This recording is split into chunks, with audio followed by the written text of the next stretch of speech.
E hoje nós vamos estudar sobre um desses homens, que foi um improvável.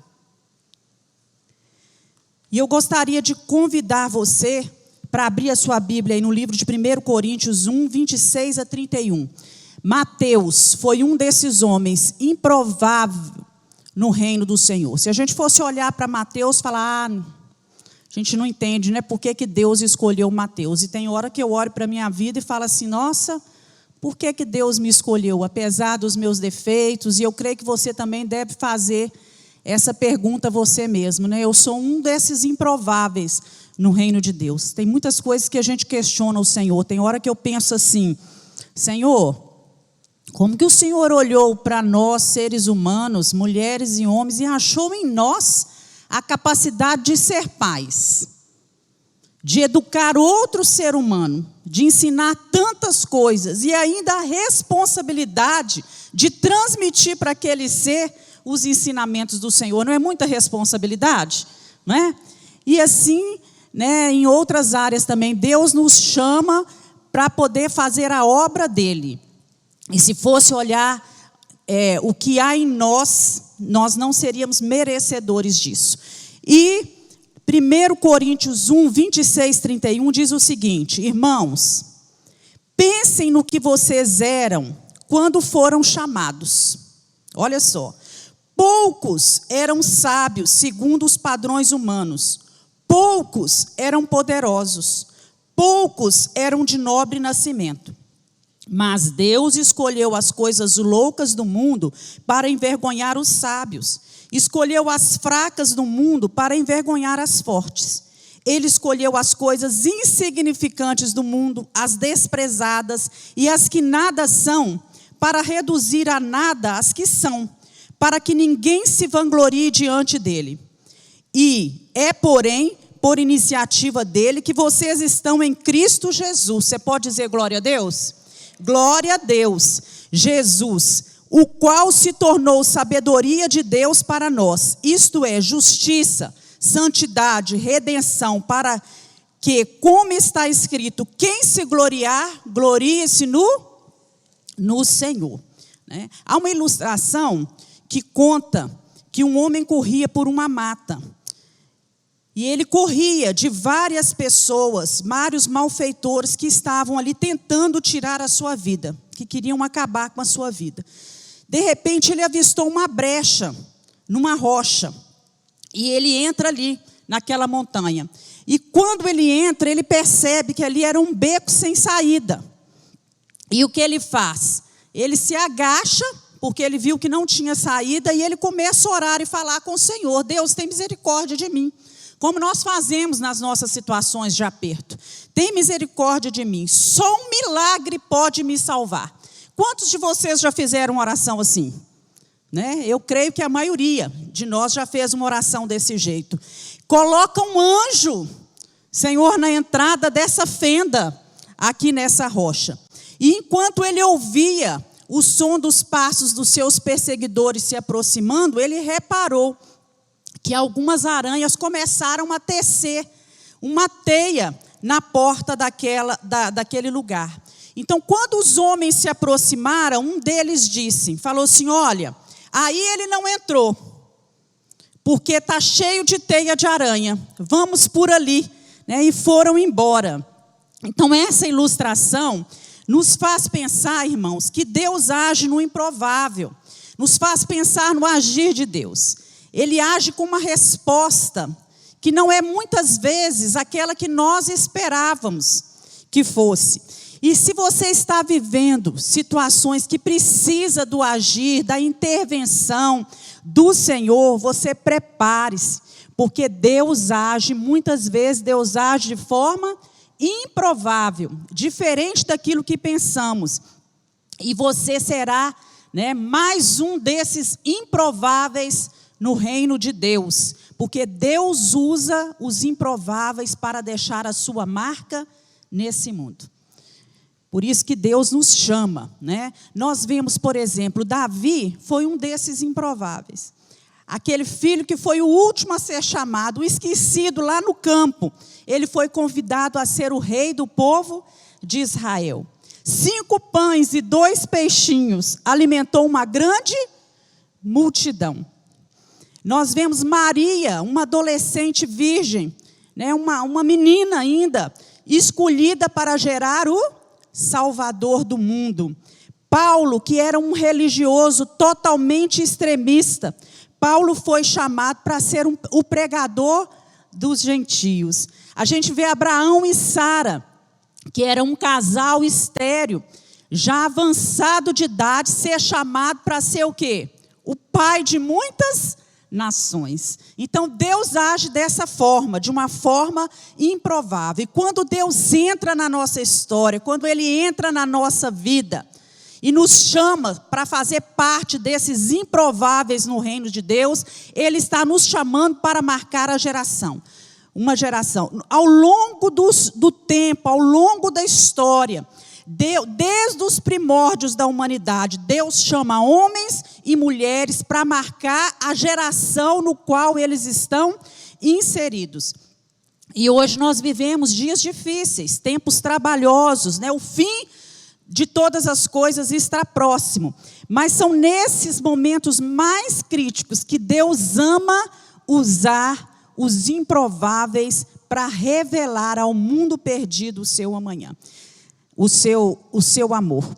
Então, nós queremos compartilhar com vocês hoje, né, nesse momento, aquilo que Deus tem a oferecer às nossas vidas. Se nós fôssemos olhar para nós mesmos, nada de bom nós teríamos a oferecer, né? Nada de relevante, mas a partir do momento que o Senhor entra, a nossa história passa a ter um antes e passa a ter um depois, né? E quando Jesus escolheu os seus discípulos, aqueles que iam multiplicar o reino de Deus, quando Ele chama os 12, mais uma vez Jesus chama homens incomuns, homens improváveis. E um desses homens foi Mateus. Nós vemos que podemos tirar aí do chamado de Mateus algumas lições para a nossa vida. Primeiro, Cristo via nele algo que as pessoas ao seu redor ignoravam. Deus vê, Ele olha para nós e Ele não vê somente o nosso exterior, Ele vê o nosso melhor. Então, quando Jesus olha para Mateus, Ele vê o melhor de Mateus, não aquilo que as pessoas estavam vendo. Jesus seria capaz de conduzir Mateus a uma posição de honra. A palavra do Senhor nos fala que Deus do monturo, quer dizer do lixo, do nada, Ele levanta o necessitado e o faz assentar entre príncipes. É assim que diz a palavra do Senhor. Então Deus pode nos tirar de qualquer situação. Por isso que o trabalho com qualquer vida, às vezes pode olhar e falar, mas isso aí é a escória da sociedade. Não vale nada. Isso aí não vai sair nada de bom. Mas quando Deus olha, Deus pode resgatar daquela situação e fazer assentar entre os príncipes. Você crê nisso, meu irmão? Deus pode fazer isso. O Senhor tinha uma nova história para cumprir na vida de Mateus, assim como Ele tem a cada dia uma nova história para nós. Jesus sabia que poderia usar os talentos naturais que Mateus tinha para compor textos canônicos. Deus sabia do talento que Mateus tinha. Mateus era acostumado a escrever, a anotar as coisas, devido ao seu trabalho. E Deus sabia, ele era um homem culto, falava, historiadores dizem que ele falava 2 línguas, né? Então Deus poderia usar os talentos que ele tinha para realizar coisas na sua obra. E todos nós temos talentos para ser usados pelo Senhor. E por último, Jesus queria mostrar que a vocação para servir no seu reino, ela não depende, né, de fatores socioeconômicos ou culturais. Então não importa na realidade quanto dinheiro você tem, não importa quanto conhecimento você tem, não importa como é o seu QI, né, a porcentagem do seu QI, não importa a sua cor, a sua posição social. Deus está olhando para você como você é, independente da posição que você ocupa na sociedade. É o que mais me fascina na igreja. Porque Deus traz pessoas de vários lugares, de várias cores, com vários conhecimentos, várias culturas, condição social diferente. E quando nós entramos na casa do Senhor, nós nos igualamos.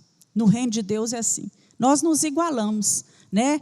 Aqui o doutor, ou o juiz, né, ou o promotor, ou outros, né, que têm uma posição de maior destaque, diante de Deus e diante de nós, irmãos, aos olhos humanos, nós não temos mais valor do que nenhum outro homem que tem uma posição social ou que ganha uma quantidade de dinheiro menor do que o outro.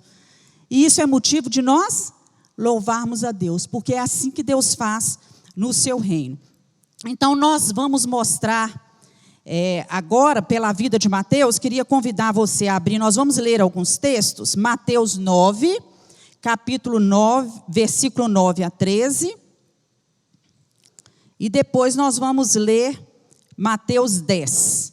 Então, vamos abrir a Bíblia aí no livro de Mateus, queria que você deixasse sua Bíblia aberta, porque nós vamos ler alguns textos. Mateus, capítulo 9, versículo de 9 a 13. E Jesus, passando ali adiante, viu assentado na alfândega um homem chamado Mateus, e disse-lhe: segue-me. E ele, levantando-se, o seguiu. E aconteceu que, estando ele em casa, sentado à mesa, chegaram muitos publicanos e pecadores, e assentaram-se juntamente com Jesus e seus discípulos. E os fariseus, vendo isso, disseram aos seus discípulos: por que come o vosso mestre com os publicanos e pecadores? Jesus, porém, ouvindo isso, disse-lhes: não necessitam de médicos sãos, mas sim os doentes. Ide, porém, e aprendei o que significa: misericórdia quero e não sacrifício, porque eu não vim a chamar os justos, mas os pecadores ao arrependimento. Vamos lá para Mateus capítulo 10, versículo 1 a 7. E chamando os seus 12 discípulos, deu-lhes poder sobre os espíritos imundos para os expulsarem, para curarem toda a enfermidade e todo o mal. Ora, o nome dos 12 apóstolos são estes: o primeiro Simão, chamado Pedro, e André, seu irmão, Tiago, filho de Zebedeu, João, seu irmão, Filipe e Bartolomeu, Tomé, Mateus o publicano, Tiago, filho de Alfeu, e Lebeu, apelidado Tadeu, Simão cananita, Judas Iscariotes, aquele que o traiu. E Jesus enviou esses 12 e lhes ordenou, dizendo: não ireis pelo caminho das gentes, nem entrareis em cidade de samaritanos, mas ide antes as ovelhas perdidas da casa de Israel. E indo, pregai, dizendo: é chegado o reino dos céus. Vamos lá para Lucas, capítulo 3. Lucas, capítulo 3, versículo 27.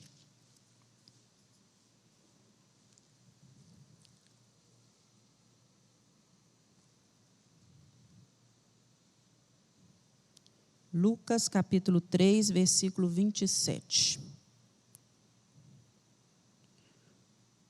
Eu acho que eu marquei aqui errado, irmãos.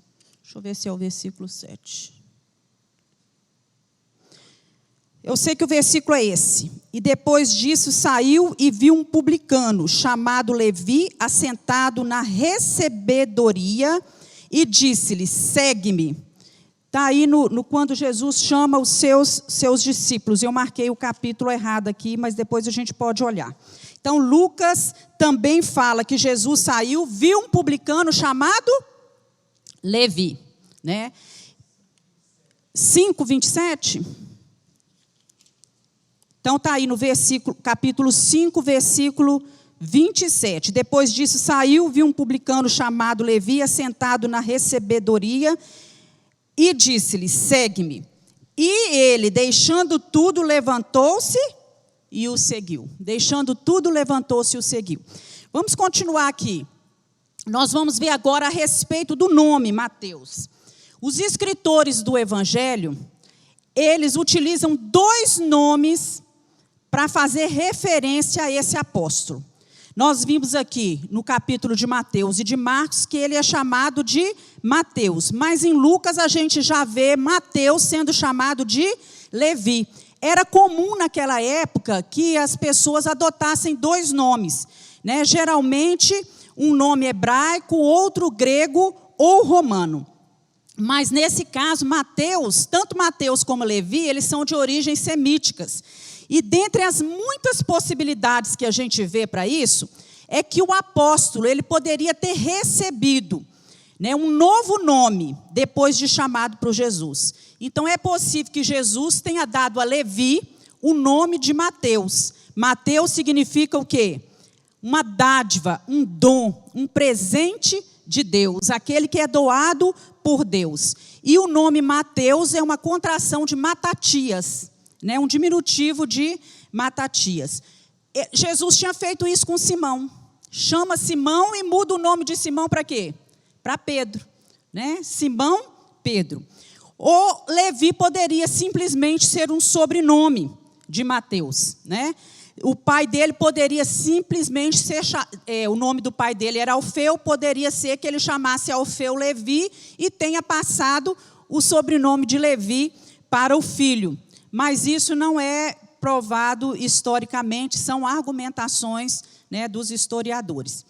Nós encontramos na Bíblia 7 relatos, 7 vezes são citado o nome de Mateus. E nós vamos ver essas evidências bíblicas aí. No Evangelho de Mateus, então, Jesus chama Mateus, nós lemos aí, Mateus 9, 9 a 10. E eu coloquei aqui, todas as 7 referências que aparecem. Então, Jesus passa, vê Mateus, chama Mateus para segui-lo, e logo em seguida, Jesus faz uma refeição com Mateus, seus discípulos e os seguidores, os amigos de Mateus. Lá em Mateus, versículo 10, a gente vê uma referência falando assim, que sucedeu que estando ele em casa. E muitas pessoas pensam que estando ele em casa se refere a Jesus. Que Jesus estava na sua casa e que Mateus chega ali com seus amigos. Mas se a gente for ler os outros textos, nós verificamos lá em Marcos, capítulo 2, versículo 15, também em Lucas, no livro de Lucas, que essa casa não era a casa de Jesus, era a casa de Mateus. Mateus abriu a sua casa para receber Jesus e para receber os seus amigos. Lá no Evangelho de Marcos, Jesus chama Levi, o filho de Alfeu. Vamos abrir aí em Marcos 2, 14 e 15? Marcos capítulo 2, versículo 14 e 15. Que diz o seguinte: E passando Jesus, viu Levi, filho de Alfeu, sentado na alfândega, e disse, segue-me. E levantando-se o seguiu. E aconteceu que, estando sentado à mesa em casa deste, também estavam sentados à mesa com Jesus, os seus discípulos, muitos publicanos e pecadores, porque eram muitos e o tinham seguido. Então a gente vê aí Jesus chamando Levi. Agora em Marcos capítulo 3... Olha em Marcos capítulo 3, versículo 18, a gente já vê, né, o próprio autor dos evangelhos chamando Levi de Mateus. E a André, a Filipe, a Bartolomeu e a Mateus.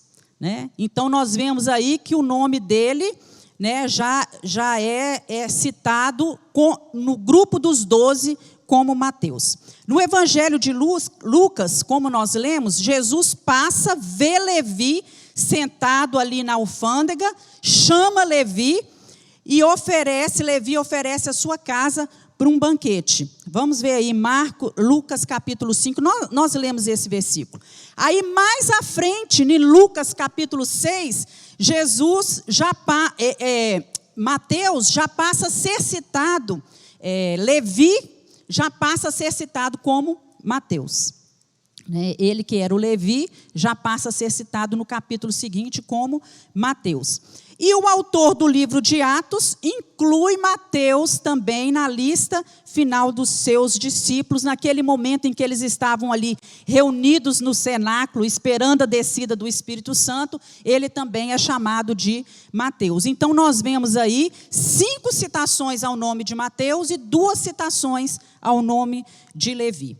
Vamos ver um pouquinho sobre a família de Mateus. Pouco se fala sobre Mateus, Mas nós vemos que Mateus era filho de Alfeu.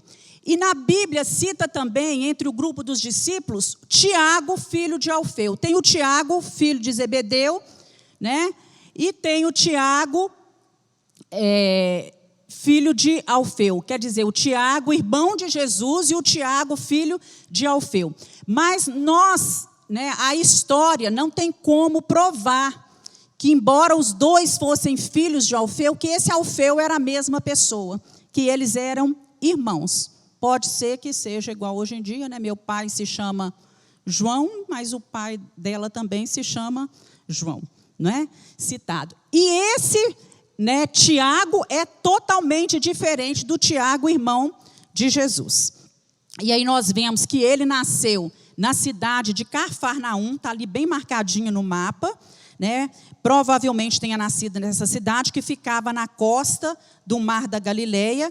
Foi o local onde Mateus exercia o seu ofício, onde ele trabalhava.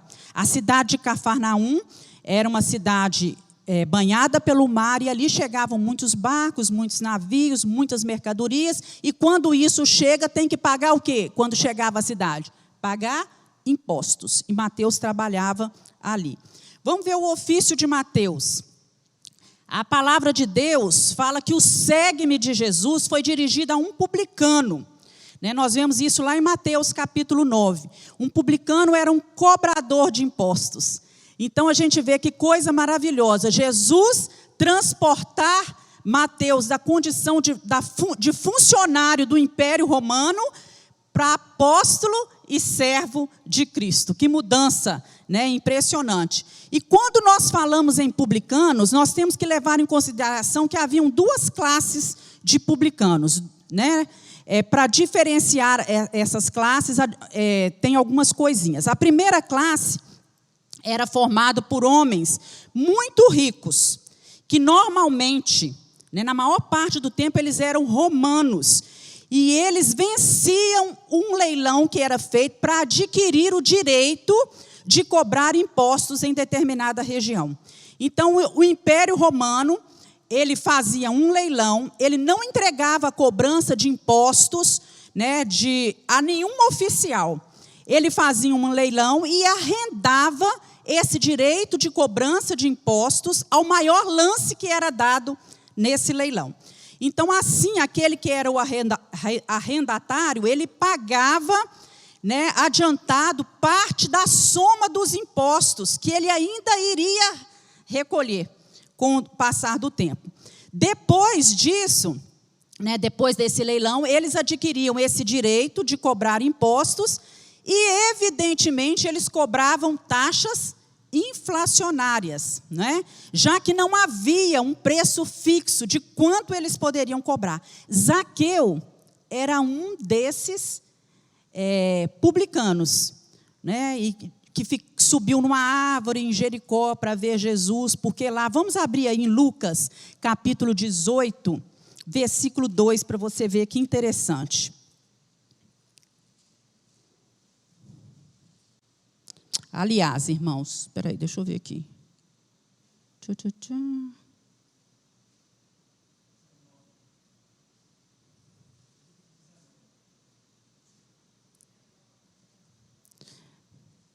Lucas, o quê? Lucas, capítulo? Lucas, capítulo 19. Eu anotei 18 aqui. Vamos ler o 1. E tendo Jesus entrado em Jericó, ia passando. E eis que havia ali um certo homem chamado Zaqueu. E este era um chefe dos publicanos. E era um homem muito rico. Então, Zaqueu fazia parte desse primeiro grupo dos publicanos. Ele era um chefe dos publicanos. Ele não sentava na alfândega lá para poder ficar cobrando impostos, né? Agora, a gente vê uma segunda classe de publicanos, que era ainda mais odiada do que a primeira. Por quê? Porque eles eram judeus. Judeus que se aliavam aos romanos. Então, eles eram homens que trabalhavam para os primeiros publicanos. Eles se assentavam né, nas alfândegas, na coletoria, na recebedoria, como a Bíblia traz algumas versões, e eles eram considerados pelo povo judeu traidores do seu povo, ladrões, chamados de assassinos, eram pecadores. E Mateus, um dos discípulos de Jesus, era um desses homens, né? E trabalhava ali na cidade de Cafarnaum. Era um judeu, funcionário do Império Romano, recolhendo impostos. Ele não só trabalhava ali na área aduaneira, ali na aduana, mas ele também explorava o povo, provavelmente recebendo mais do que ele deviam. Alguns historiadores, eles alegam que para trabalhar numa função dessa, a pessoa tinha que ser conhecedor de pelo menos 2 ou 3 línguas. Irmãos, não é assim nas nossas alfândegas hoje? A pessoa, para trabalhar numa alfândega, tem que ser bilíngue, né? Ou trilíngue, falar várias línguas. Então, acredita-se, né, que Mateus tinha esse conhecimento dos idiomas e era vedado a eles, né, a participação na sinagoga. Os judeus não permitiam que esses judeus publicanos participassem nas sinagogas. E Cafarnaum, além de ser um lugar que recebia muitos barcos, muitos navios, era também onde passava a principal estrada que vinha de Damasco e ia para o Egito. Então, a história sugere que esses homens que trabalhavam nessa função eram homens gananciosos e que cediam, trabalhavam para a classe de Herodes, para os imperadores, né, representando a Roma imperial. E quando esses homens aceitavam um emprego desse, ou eles eram convidados, ou eles se dispunham por vontade própria, eles sabiam que eles sofreriam consequência por essa escolha. E qual era a consequência disso? Eles iriam viver separados do seu povo, eles iriam ser acusados de pecar contra Deus, de perder a salvação, eles iriam receber o desprezo do povo judeu por toda a sua vida. Agora, é interessante notar, quando a gente lê sobre a história de Jesus, em relação a Jesus e os publicanos, lá em Lucas, capítulo 3, versículo 12 a 13, diz o seguinte: alguns publicanos também vieram para ser batizados. João Batista estava pregando, né? E os publicanos, né, se aproximavam arrependidos, né? Então, alguns publicanos também vieram para ser batizados. E eles perguntaram: mestre, o que devemos fazer? E Jesus respondeu: não cobrem nada além daquilo que foi estipulado. Quer dizer, façam o trabalho de vocês, mas sem serem o quê? Corruptos, né? Sem agir de má fé, sem explorar o seu irmão. A respeito da hospitalidade, vamos ver aqui sobre a hospitalidade. Nós podemos aprender com Mateus sobre isso. Ele abre a sua casa, né, para receber os seus colegas de trabalho, para uma refeição que ele estava dedicando ao Senhor. O convidado principal era Jesus. Mas o que é que Mateus visa com isso? Tão logo ele teve um encontro com Cristo, ele deve ter pensado assim: todos os outros meus amigos que estão na mesma situação que eu vou abrir a casa para recebê-los, para que eles possam ouvir de Jesus, para que eles possam conhecer Jesus. Ele não só foi transformado, mas ele agora também queria que outras pessoas fossem transformadas. E assim deve acontecer conosco. Se você tem a bênção de Deus, se você já é salvo, se você conhece Jesus, se você sabe do poder de Deus, você também deve desejar que isso se estenda a outras pessoas. E como cristãos, nós devemos oferecer às outras pessoas a oportunidade de ouvir o Evangelho. Como nós fazemos isso, irmãos? Servindo as pessoas, levando a palavra, né, convidando para vir à igreja, presenteando com coisas que falem de Deus, com o nosso testemunho, que é a coisa principal para mostrar que nós somos pessoas transformadas. O trabalho missionário que Mateus passou a realizar, ele não ficou só ali na região de Cafarnaum. Agora que ele já tinha largado, né, a área aduaneira, ele começou a viajar pelo mundo e ele percorreu boa parte do mundo realizando o trabalho missionário.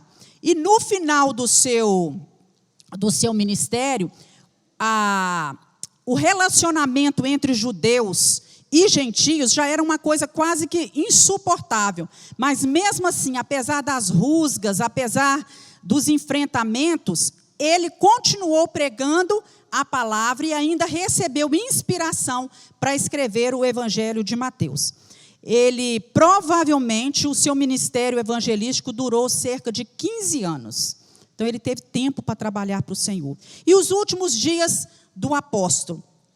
Embora para alguns historiadores ele tenha morrido de morte natural, a tradição, né, cristã, que é mais amplamente aceita, que foi registrado por Eusébio de Cesareia, ela arrola Mateus como um Marte.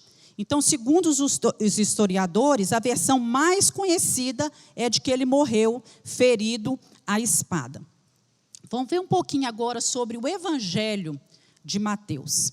Então, o Evangelho segundo Mateus, aqui eu coloquei assim, que no Evangelho de Cristo haviam 4 classes, nos tempos de Cristo, 4 classes que representavam o povo daquela época: judeus, romanos, gentios e um corpo tomado das 3 classes, que era a igreja, que tinha tanto judeus como romanos e como gentios. Então, nós vemos Mateus escrevendo para quem? Para os judeus. Mateus escreve para os judeus. E o enfoque dele era que o Messias esperado, ele era o rei de Israel. Ele era o rei dos judeus. Tanto é que ele relata isso, né? Eis aqui o rei dos judeus. Marcos escreve para os romanos. E Marcos dá um enfoque no homem perfeito. Né? Jesus era o homem perfeito. Lucas escreve para os gentios. E ele fala, Jesus é o servo. E João escreve para todo aquele que crê. Ele escreve para a igreja. Né? E a verdade era que Jesus é o Filho de Deus. Né? Então, nós vemos aí cada um desses 4 evangelhos tinha um público-alvo bastante específico. E cada um vai escrevendo uma classe de pessoas. Mateus, ele é considerado o mais eclesiástico dos evangelhos, porque ele se concentra em solucionar os problemas da igreja, além de narrar os ensinos de Jesus e a vida de Cristo, que era o rei dos judeus. E aí a gente vê aqui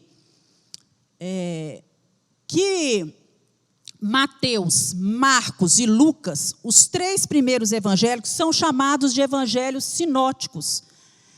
Por que eles são chamados de evangelhos sinóticos? Porque eles narram praticamente as mesmas histórias, os mesmos acontecimentos, numa estrutura, numa ordem muito parecida.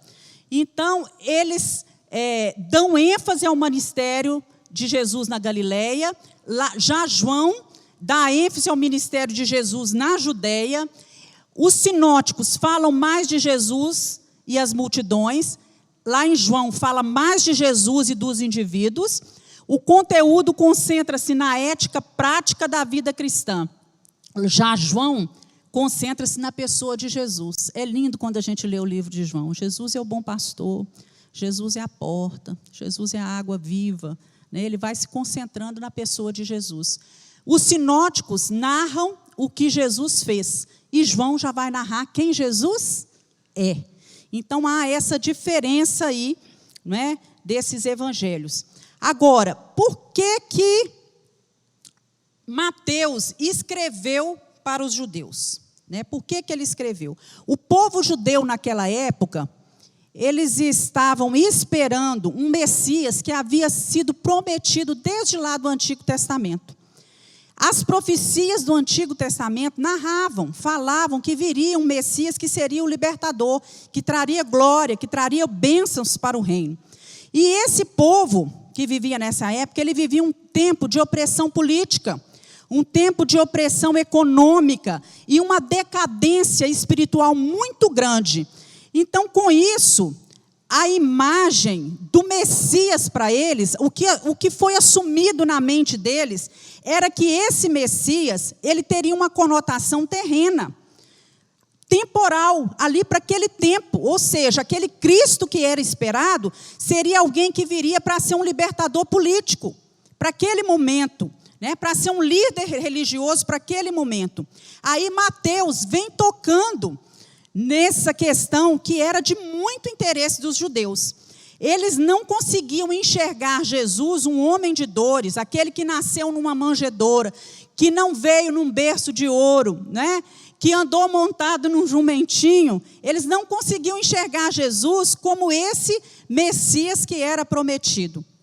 Ele não veio da forma que eles estavam esperando. Então, Mateus vem desafiando os judeus, vem trazendo para eles um desafio para que eles pudessem perceber que o Cristo, ele era o Messias tão esperado e que ele era o filho de Davi. Ele era o rei, o filho de Davi.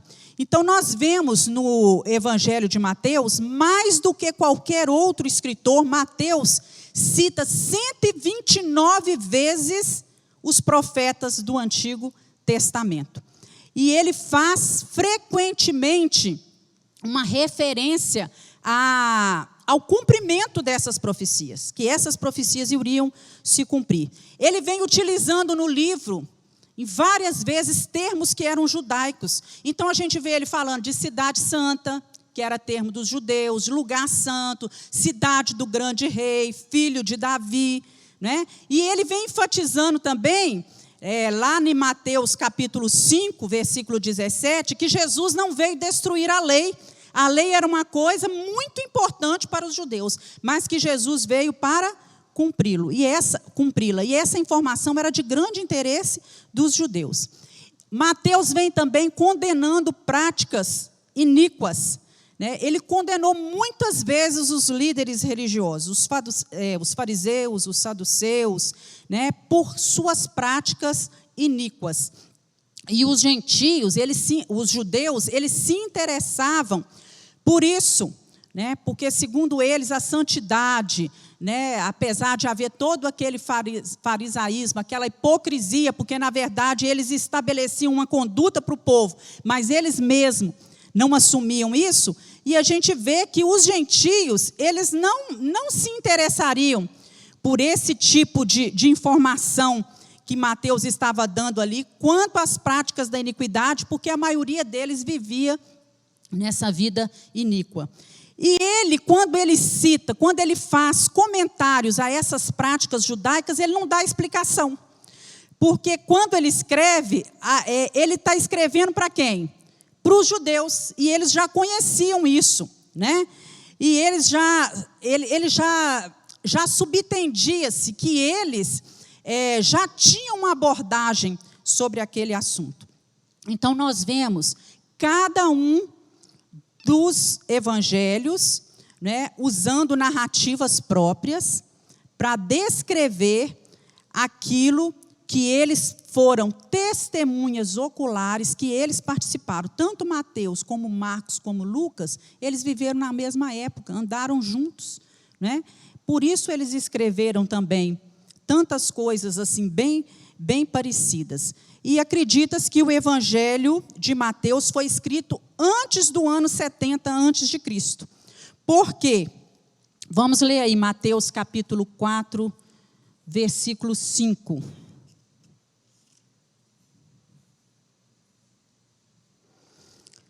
Algumas evidências, porque é provado no livro que a cidade de Jerusalém ainda estava intacta. Olha só, 4, 5. Então o diabo transportou a cidade santa, que é o quê? Jerusalém, né? E o colocou sobre o pináculo do templo. Vamos lá para 27, versículo, Mateus 27, versículo 53. 53. E saindo dos sepulcros, depois da ressurreição de Jesus, entraram na cidade santa e apareceram a muitos. Então, acredita-se que foi escrito antes, porque a cidade de Jerusalém até então não havia sido destruída, como foi no ano de 70 depois de Cristo, né? E nós podemos concluir, os historiadores concluem que o livro foi escrito por volta do ano de 60, 60 e poucos antes de Cristo. E Mateus vem agrupando alguns ensinos de Jesus. Primeiro, ele aborda o Sermão da Montanha, que é uma coisa maravilhosa, em Mateus capítulo 5 a 7. Depois ele fala sobre o chamado, a comissão, como que Deus capacita os 12. Ele fala sobre as parábolas do reino, aí cita-se todas as parábolas, o discurso sobre a grandeza do perdão, que está em Mateus 18, e depois ele vai trazer o sermão profético, que é o fim de todas as coisas. Ele vai trazendo isso aí.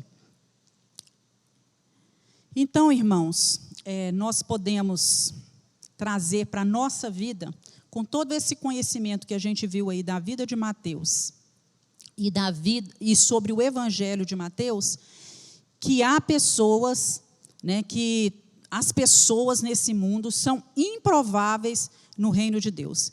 E que nós somos escolhidos pelo Senhor, apesar de. Então, nós vivemos num mundo e sabemos que cada grupo social que é inserido nesse mundo, em cada contexto que vive, cada grupo tem suas convicções, tem sua forma de agir, de pensar. E isso, na maioria das vezes, gera o quê? Preconceitos, geram desprezos de algumas pessoas. E toda essa forma de agir com o semelhante, com o nosso próximo, tem origem lá no pecado que foi inserido no mundo desde lá da criação. Desde que o pecado entrou no mundo, nós vemos o homem se degradando, o homem se corrompendo, o homem praticando iniquidades. E as pessoas, em muitos grupos sociais, são desprezadas. Porque para o mundo hoje em dia, você ser uma pessoa bem-sucedida, uma pessoa que tem sucesso, você tem que ter um certo grau de influência, ou você tem que ter uma certa posição social. Há alguns critérios para o mundo, para você ser uma pessoa de sucesso. Por exemplo, em outras épocas, e ainda infelizmente existe isso, os negros eles eram marginalizados. Eram considerados inferiores. E era uma classe à parte, nós sabemos disso, diante de um contexto de uma sociedade. E nós sabemos que isso, diante de Deus, não pode existir. Nós somos todos iguais. E Deus escolhe a todos. Brancos, negros, magros, gordinhos, altos, baixos, inteligentes ou não tão inteligentes, pessoas com QI altíssimo, mas pessoas que às vezes nem sabem escrever, mas são usados todos pelo Senhor, porque Deus pensa e Deus age diferente de nós. Deus vê diferente de nós. O homem vê o exterior, mas o nosso Senhor vê o nosso interior. Então, Deus está à procura, procura de homens e mulheres, de pessoas que são muitas vezes insignificantes aos olhos humanos, mas que marquem a história com aquilo que Deus tem dado, no local onde eles estão inseridos. Eu acho lindo aquele versículo quando Deus fala assim: achei Davi, um homem segundo o meu coração. Para uma pessoa achar, uma pessoa tem que primeiro procurar, Então dá a entender que Deus estava procurando um homem que fosse segundo o seu coração, e Deus ainda continua procurando homens segundo o coração de Deus, que se disponham a trabalhar, que se nós olharmos para eles são improváveis, mas Deus olha o interior e Deus escolhe e chama. Então prepare-se para ser um desses escolhidos de Deus. Você pode dizer amém? Amém. Nós somos escolhidos de Deus para fazer diferença, para revelar o nosso Pai do céu, aqueles que estão nessa terra e que são órfãos desse Pai. Independente daquilo que nós somos hoje, ou daquilo que nós já fizemos no passado, quando nós acolhemos Jesus, Deus nos escolhe, Deus nos chama para a sua glória. Então, deixa Deus usar as suas insignificâncias, as suas improbabilidades, né, para que esse mundo seja impactado pelo Senhor Jesus. Nós vemos também, muitas pessoas acham, né, Deus errou quando me escolheu. Senhor, escolhe outro. Quantos aqui na palavra de Deus nós não vimos fazendo? Senhor, chama outro. Sou pesado de língua. Senhor, eu sou o menorzinho da tribo de Israel. Mas Deus chamou homens imperfeitos, nas suas insignificâncias, para impactar o mundo, a geração da sua época. E Deus chama a mim e chama você. Nós vemos que os improváveis no reino de Deus são transformados. Deus chama um homem na condição que ele está, do jeito que ele está, com as suas insignificâncias, né, com as suas improbabilidades. Mas Deus pega esse homem e faz dele um vaso na mão do oleiro. E Deus vai transformando esse homem. Isso é o quê? O processo da santificação. Deus vai transformando esse homem. E é lindo quando a gente começa a ouvir testemunhos, né, que a gente fica abismado com o que Deus fez. Nossa, como é que Deus fez isso na vida dessa pessoa? Que coisa linda, que milagre maravilhoso, né? E se esses milagres não fossem contados, não fossem narrados, né, nós nunca poderíamos imaginar o que essas pessoas passaram, o que elas viveram, as situações difíceis, como muitas vezes nós vemos abuso, né, perdas, vícios, rejeição, casamentos desfeitos, mas que a transformação, o moldar de Deus, vai fazendo nos improváveis, né, com que a história deles seja mudada e que eles tenham uma nova história de transformação pelo Senhor. Porque aqueles que Deus pega, aqueles que Deus escolhe, que Deus chama, Ele transforma, né? Ele capacita essas pessoas. Essa pessoa vai crescer no conhecimento. E essa pessoa vai estar em forma, em condições de transmitir esse amor de Deus. Também vemos que os improváveis, eles são capacitados pelo Senhor. Não pense que do jeito que você está preparado. Muitas vezes Deus nos chama para fazer uma determinada coisa, um determinado trabalho, e a gente fala, Senhor, eu não tenho condições para isso. Mas se Deus chamou você, Ele vai o quê?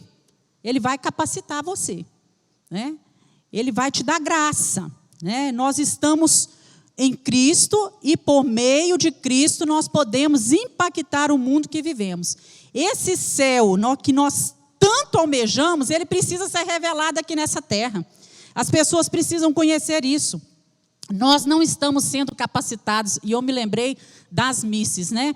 A paz no mundo, acabar com a fome. Nós não fomos chamados para trazer paz no mundo, para acabar com a fome desse mundo, para acabar com a injustiça, para acabar com a corrupção, com a violência. Deus está capacitando cada um de nós para liberar sobre essa terra o ambiente do céu. Porque quando as pessoas forem transformadas, impactadas pela palavra do Senhor, quando elas se tornarem conhecedoras do poder de Deus e daquilo que aguarda numa vida além, né, as coisas ao redor dessas pessoas vão mudar. O único que pode acabar com a fome do mundo, com a injustiça no mundo, com a corrupção no mundo é o Senhor Jesus. Então, toda vez que Deus intervém nessa terra, não é para Ele mudar a terra, não, mas é para nos fazer desejá-lo cada vez mais e mais. E nós, com Ele, nós teremos muito mais do que esse mundo nos oferece. A palavra de Deus nos diz, né, lá em Mateus, se buscarmos o reino de Deus, em primeiro lugar, todas as outras coisas nos seriam acrescentadas. Nós vamos ter as nossas necessidades supridas, nós vamos ter graça, nós vamos ter unção, e Jesus nos convida a abençoar os nossos amigos, a abençoar os nossos inimigos, demonstrar as nossas fragilidades, as nossas dores. Tem hora que a gente quer esconder tudo, parece que a gente é forte demais, mas na realidade a gente não é. Andar com os improváveis, mostrar para eles o ambiente do céu, transformar, né, pedir a Deus que transforme pelo poder de Deus a vida desses que são improváveis e capacitar eles para revelar o ambiente do céu aqui nessa terra. E terminando, nós vemos aqui que Deus escolhe Deus chama, Deus capacita e Deus envia. Então, deixa Deus usar a sua vida. Amém, irmãos? Nós podemos aprender muito com a vida de Mateus. Quando Jesus passa e fala com ele, segue-me. Você vê Mateus questionando alguma coisa ao Senhor? Largar tudo, todo esse ganho que eu tenho, né? Mas Mateus levanta, larga tudo para trás e segue Jesus, né? Que você possa seguir, receber o ID de Jesus e estar fazendo a sua vontade, amém? Vamos orar? Queria convidar você a se colocar de pé.